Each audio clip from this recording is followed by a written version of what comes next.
Ada sesuatu yang kesepian, kesunyian, kecemasan, ketakutan, kengerian, kegalauan. Akhirnya datanglah penyakit-penyakit fisik. Karena terlalu stres dengan pekerjaan, naik gula darah, naik asam lambung, tekanan darah tidak normal, tekanan jantung tidak normal, mati. Semua kita akan mati. Kita tidak pernah khawatir dengan kematian, karena resiko hidup adalah mati. Yang kita tidak inginkan adalah mati dalam penderitaan. Berapa banyak orang meninggalkan tanah, akhirnya anak hanya menjadi tukang jual tanah. Berapa banyak orang meninggalkan harta, anak keturunan menjadi tukang jual harta. Tapi berapa banyak yatim piatu, tidak beribu, tidak berbapak, ayahnya tidak ada, berangkat dari nol, akhirnya menjadi orang yang berhasil. Tinggalkanlah harta warisan untuk modal hidup mereka. Tapi jangan sampai karena ingin meninggalkan harta warisan menghantam halal haram, korupsi, nepotisme, akhirnya harta itu hanya menjadi musibah buat mereka.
Alhamdulillah, wassalatu wassalamu ala rasulillah Sayyidina wa maulana Muhammad ibn Abdillah wa ala alihi wa sahbihi wa man tabi'ahu wa mawala.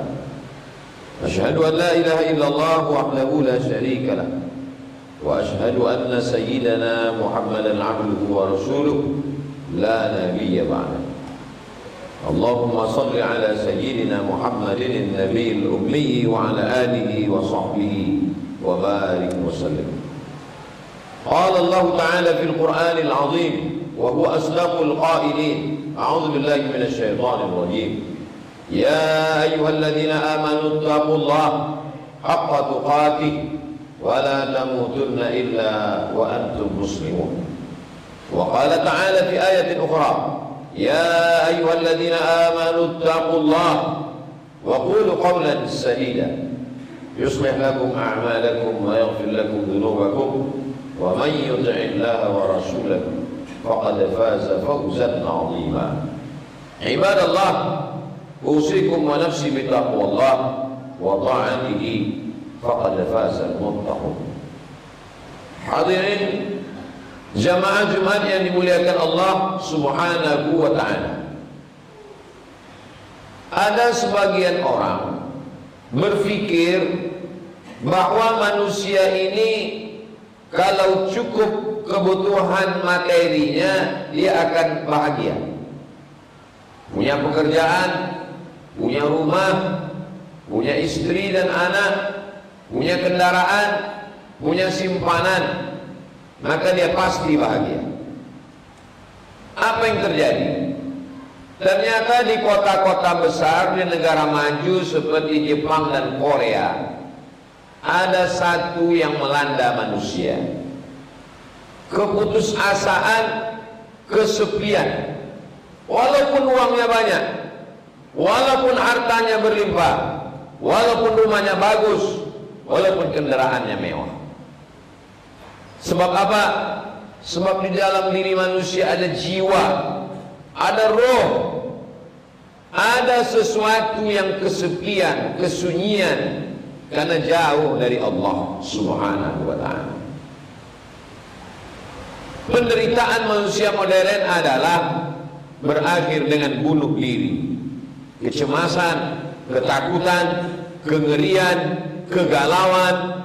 Akhirnya datanglah penyakit-penyakit fisik karena stres, depresi, suntuk, lari ke narkoba, lari ke khamar untuk mencari ketenangan, mendengarkan musik-musik yang diharamkan Allah karena ingin mencari ketenangan. Puncaknya datanglah penyakit-penyakit karena terlalu stres dengan pekerjaan, naik gula darah, naik asam lambung, tekanan darah tidak normal, tekanan jantung tidak normal, mati.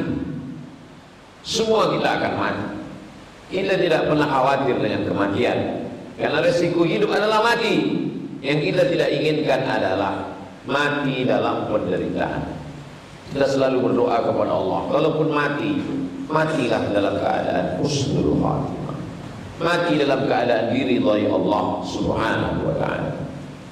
Ini membuktikan janji Allah Subhanahu wa ta'ala dalam Al-Quran. Duribat alaihimuz zillatu aynama suqifu. Manusia akan senantiasa dihinakan, direndahkan dimanapun mereka berada, illa kecuali bihablin min Allah, kecuali orang yang menjalin hubungan dengan Allah Subhanahu wa ta'ala. Orang yang menjalin hubungan dengan Allah, kalau dia miskin, dia tidak putus asa. Kalau dia kaya, dia tidak akan sombong, karena dia tahu kemiskinannya adalah ujian, kekayaannya adalah juga ujian. Wa balawnahum bil hasanat was sayyiat. Kami uji manusia itu dengan hasanat, dengan yang menyenangkan, dengan yang baik-baik. Harta ujian, kekuasaan ujian, menjadi pejabat ujian, menjadi orang kaya ujian, menjadi orang terkenal ujian. Kalau dia bertuhan, saat miskin dia yakin ada Allah yang menolong dia. Saat dia kaya, dia tidak angkuh karena dia tahu kekayaan itu hanyalah pinjaman dari Allah. Orang yang tidak bertuhan, kalau dia miskin dia akan stres, dia akan depresi, dia akan putus asa. Kalau dia kaya dia akan sombong, dia akan angkuh seperti Qarun. Kalau dia berkuasa dia akan angkuh seperti Fir'aun. Allah Subhanahu wa ta'ala menurunkan Al-Quran sebagai pedoman hidup. Dzalikal kitab, itulah Al-Quran, la raiba fi, tidak ada keraguan di dalamnya, hudan, menjadi petunjuk hidayah lil muttaqin, bagi orang yang takut kepada Allah Subhanahu wa ta'ala. Syahrul Ramadan alladzi unzila fihi al-Quran, pada bulan Ramadan Allah menurunkan Al-Quran, bulan menjadi petunjuk. Kalau kita bingung di satu kota, kita bingung kemana arah tujuan, kita mencari petunjuk. Kalau petunjuk jalan tidak nampak, kita akan gunakan Google Map. Walaupun tidak selamanya dia menunjukkan jalan yang benar, tapi setidaknya manusia sudah berusaha. Bagaimana dengan kehidupan yang menyesatkan dan menyesakkan ini? Apa petunjuknya? Petunjuknya tidak lain adalah Al-Quran. Tapi Al-Quran kata-kata yang ditulis di atas kertas, tidak ada yang bisa menjelaskannya. Dia adalah kalimat yang tersusun indah, tertulis di pena. Pena menulis di atas kertas. Maka Allah mengirimkan seorang yang menjelaskan isinya. Wa anzalna ilaika dzikra, kami turunkan Al-Quran kepadamu ya Muhammad sallallahu alaihi wasallam, litubayyina linnas, supaya kau jelaskan isinya. Setelah Nabi meninggal, siapa lagi yang menjelaskannya? Al-ulama warathatul anbiya, ulama pewaris para nabi. Dulu sekitar 30 tahun yang lalu, orang berkata bahwa nanti tahun 2000 manusia akan kacau balau, ada yang namanya internet, anak-anak muda akan rusak, kepalanya dihancurkan dengan internet, masuk ke dalam rumah, masuk ke dalam kamar. Sekarang sudah 2023, apa yang terjadi?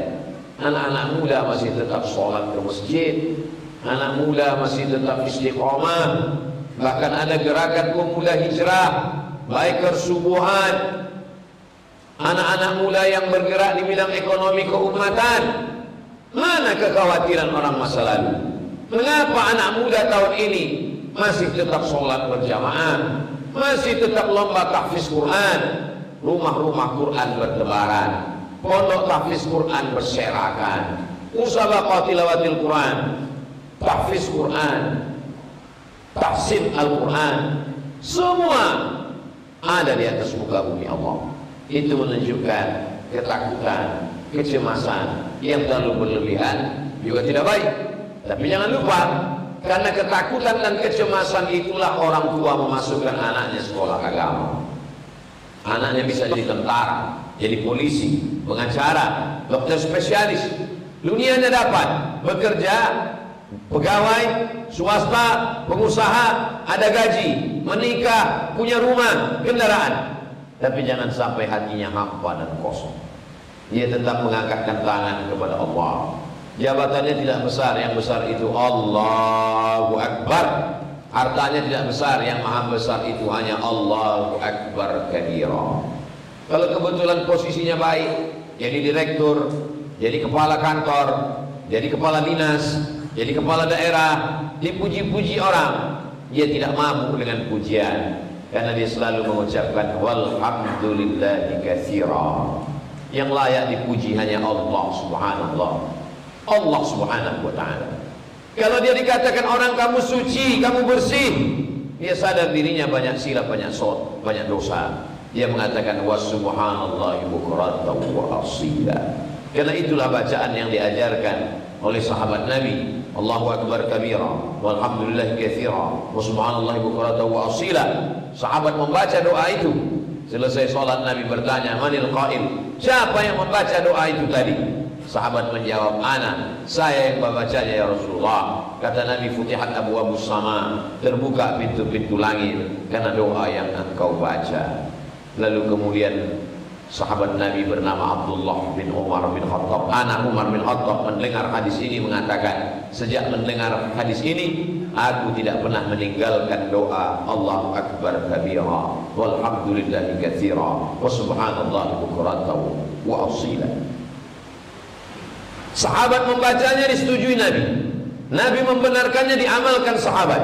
Sahabat meriwayatkannya, dilanjutkan tabi'in, sampai kepada imam-imam mazhab, sampai kepada murid-murid mereka, sampai ke guru mengaji mereka, sampai ke kita.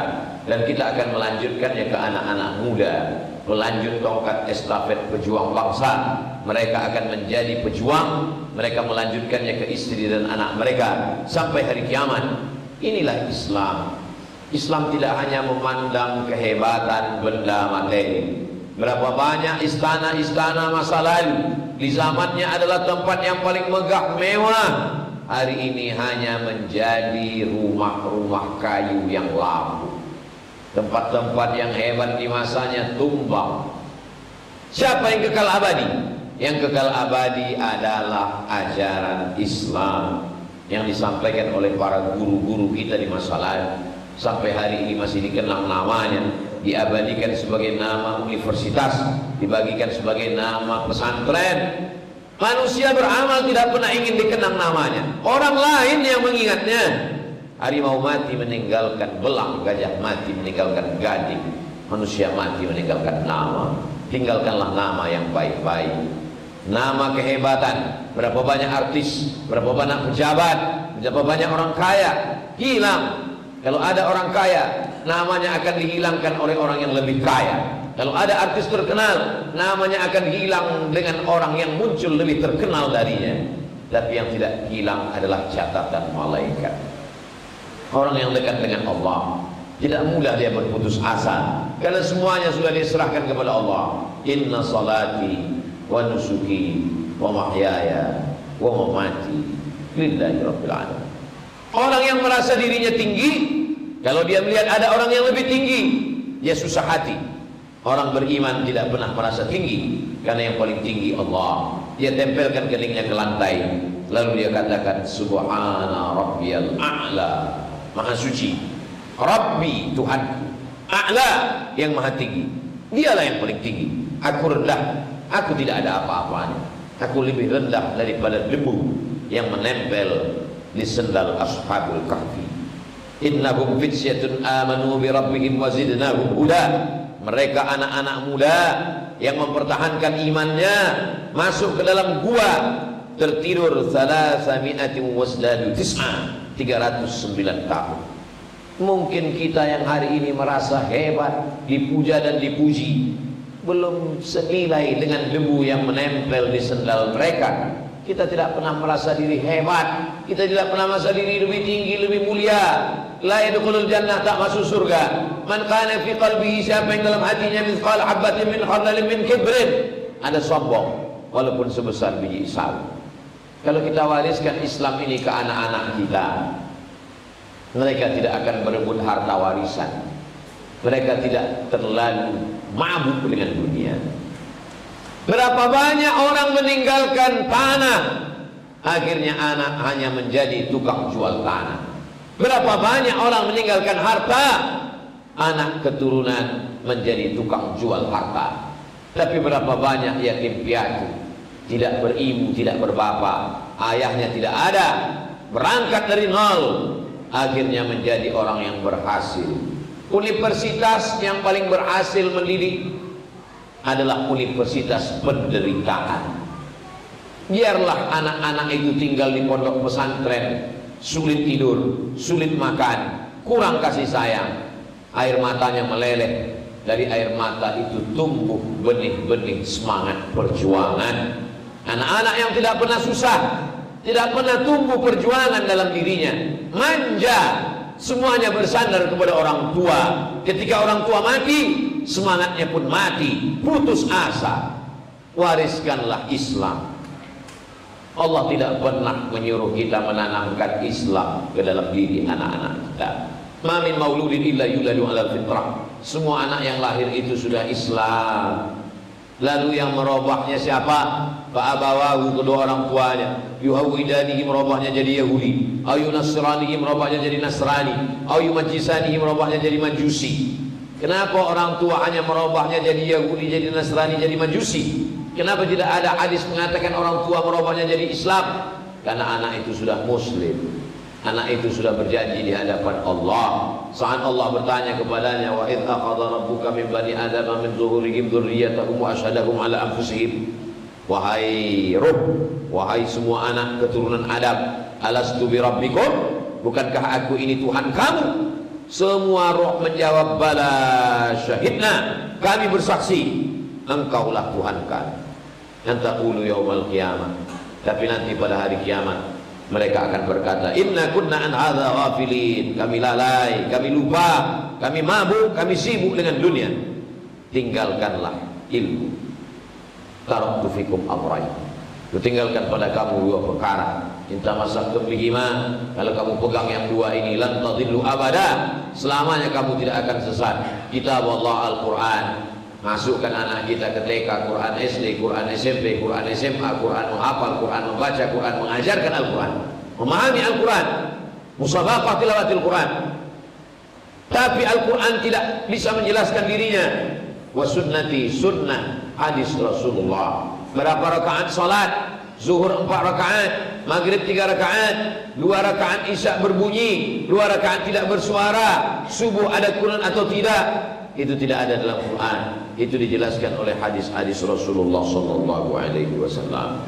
Bagaimana tawaf 7 putaran, diawali dari Hajar Aswad, ditutup dengan Hajar Aswad, setelah itu sa'i dari Safa ke Marwah, berlari-lari kecil antara 2 tiang hijau. Tidak ada dalam Quran. Itu dijelaskan oleh hadis Nabi sallallahu alaihi wasallam.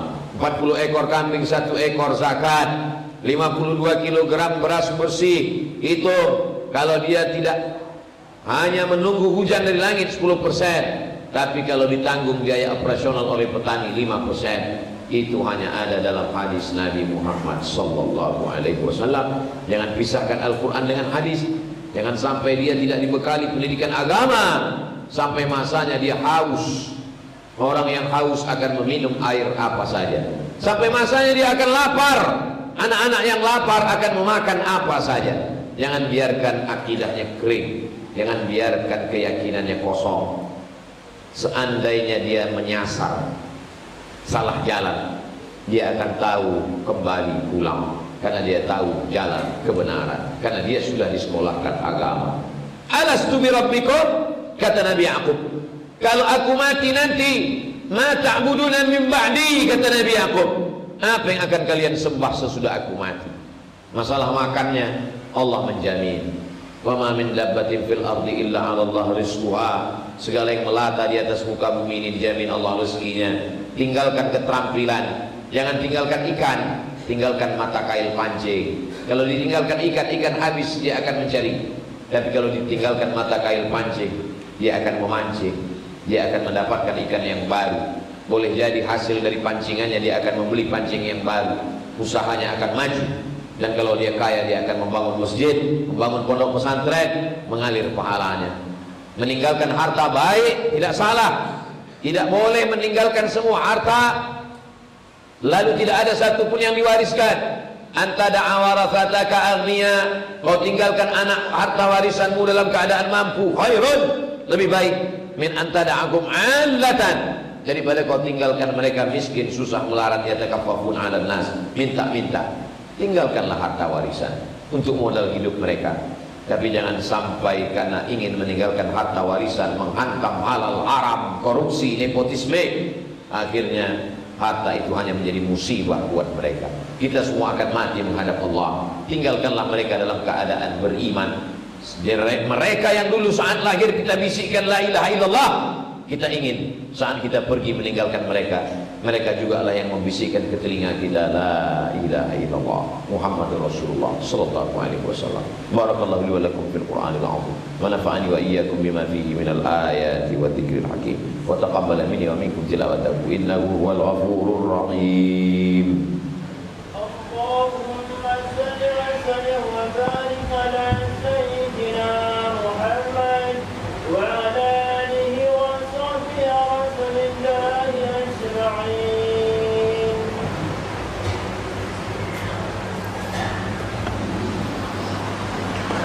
Alhamdulillahi wa kafa, wassalatu wassalamu ala al-habibil mujtaba wa ala alihi wa ashabihi ahli tuqa wal wafa. Asyhadu an la ilaha illallah wahdahu la syarika lah, wa asyhadu anna sayyidina Muhammadan abduhu wa rasuluh wa safiyuhu min khalqihi wa khaliluh, adda al-amanah wa ballagha ar-risalah wa nasaha lil ummah wa tarakana ala al-mahajjati al-bayda laylaha kanahariha la yazighu anha illa halik. اللهم صل على سيدنا محمد النبي الأمي وعلى آله وصحبه وبارك وسلم. قال الله تعالى في القرآن العظيم وهو أصدق القائلين: أعوذ بالله من الشيطان الرجيم بسم الله الرحمن الرحيم والعصر إن الإنسان لفي خسر إلا الذين آمنوا وعملوا الصالحات وتواصوا بالحق وتواصوا بالصبر. وقال تعالى في آية أخرى: إن الله وملائكته يصلون على النبي يا أيها الذين آمنوا صلوا عليه وسلموا تسليما. اللهم اغفر للمسلمين والمسلمات والمؤمنين والمؤمنات الأحياء منهم والأموات. اللهم انصر إخواننا المجاهدين في فلسطين وفي رهينها وفي كل مكان. اللهم دمر أعداءك أعداء الدين. اللهم شتت شملهم وفرق جمعهم واجعل كيدهم في نحورهم.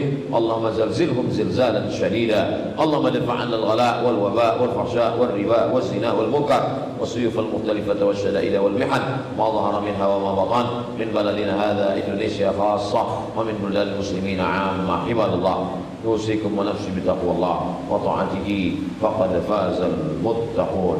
إن الله يأمر بالعدل والإحسان وإيتاء ذي القربى وينهى عن الفحشاء والمنكر والبغي يعظكم لعلكم تذكرون.